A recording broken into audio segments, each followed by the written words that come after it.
पुत्रदा एकादशी व्रत कथा। द्वापर युग के आरंभ में महिष्मती नाम की एक नगरी थी, जिसमें महिजित नाम का राजा राज्य करता था। लेकिन पुत्रहीन होने के कारण राजा को राज्य सुखदायक नहीं लगता था। उसका मानना था कि जिसके संतान न हो, उसके लिए यह लोक और परलोक दोनों ही दुखदायक होते हैं। पुत्र सुख की प्राप्ति के लिए राजा ने अनेक उपाय किए, परंतु राजा को पुत्र की प्राप्ति नहीं हुई। वृद्धावस्था आती देखकर राजा ने प्रजा के प्रतिनिधियों को बुलाया और कहा, हे प्रजाजनों, मेरे खजाने में अन्याय से उपार्जन किया हुआ धन नहीं है। न मैंने कभी देवताओं तथा ब्राह्मणों का धन छीना है। किसी दूसरे की धरोहर भी मैंने नहीं ली। प्रजा को पुत्र के समान पालता रहा। मैं अपराधियों को पुत्र तथा बांधवों की तरह दंड देता रहा। कभी किसी से घृणा नहीं की। सबको समान माना है। सज्जनों की सदा पूजा करता हूँ। इस प्रकार धर्मयुक्त राज्य करते हुए भी मेरे पुत्र नहीं है, सो मैं अत्यंत दुख पा रहा हूँ। इसका क्या कारण है? राजा महिजित की इस बात को विचारने के लिए मंत्री तथा प्रजा के प्रतिनिधि वन को गए। वहां बड़े बड़े ऋषिमुनियों के दर्शन किए। राजा की उत्तम कामना की पूर्ति के लिए किसी श्रेष्ठ तपस्वी मुनि को देखते फिरते रहे। एक आश्रम में उन्होंने एक अत्यंत वयोवृद्ध धर्म के ज्ञाता, बड़े तपस्वी, परमात्मा में मन लगाए हुए निराहार, जितेंद्रिय, जितात्मा, जितक्रोध, सनातन धर्म के गूढ़ तत्वों को जानने वाले, समस्त शास्त्रों के ज्ञाता महात्मा लोमश मुनि को देखा, जिनका कल्प के व्यतीत होने पर एक रोम गिरता था। सबने जाकर ऋषि को प्रणाम किया। उन लोगों को देखकर मुनि ने पूछा कि आप लोग किस कारण से आए हैं? निसंदेह मैं आप लोगों का हित करूंगा। मेरा जन्म केवल दूसरों के उपकार के लिए हुआ है, इसमें संदेह मत करो।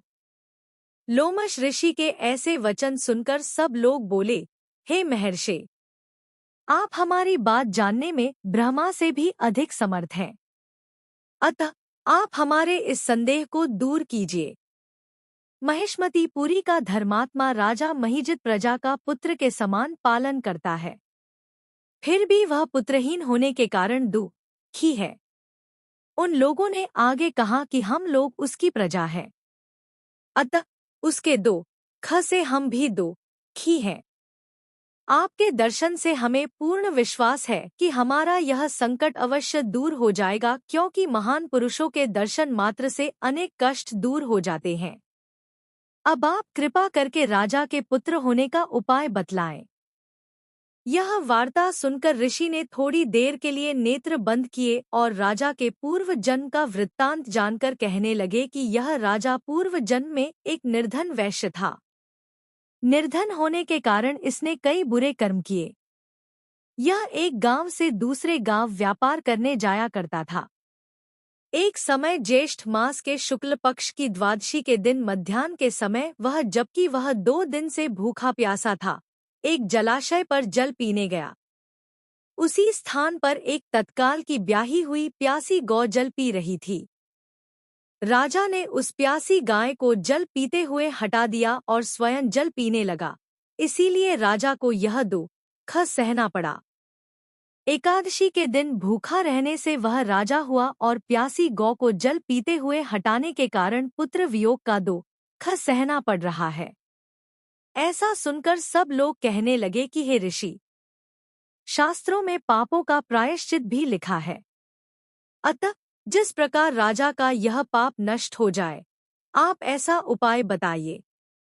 लोमश मुनि कहने लगे कि श्रावण शुक्ल पक्ष की एकादशी को, जिसे पुत्रदा एकादशी भी कहते हैं, तुम सब लोग व्रत करो और रात्रि को जागरण करो, तो इससे राजा का यह पूर्व जन्म का पाप अवश्य नष्ट हो जाएगा, साथ ही राजा को पुत्र की अवश्य प्राप्ति होगी। लोमश ऋषि के ऐसे वचन सुनकर मंत्रियों सहित सारी प्रजा नगर को वापस लौट आई और जब श्रावण शुक्ल एकादशी आई तो ऋषि की आज्ञानुसार सबने पुत्रदा एकादशी का व्रत और जागरण किया। इसके पश्चात द्वादशी के दिन इसके पुण्य का फल राजा को दिया गया।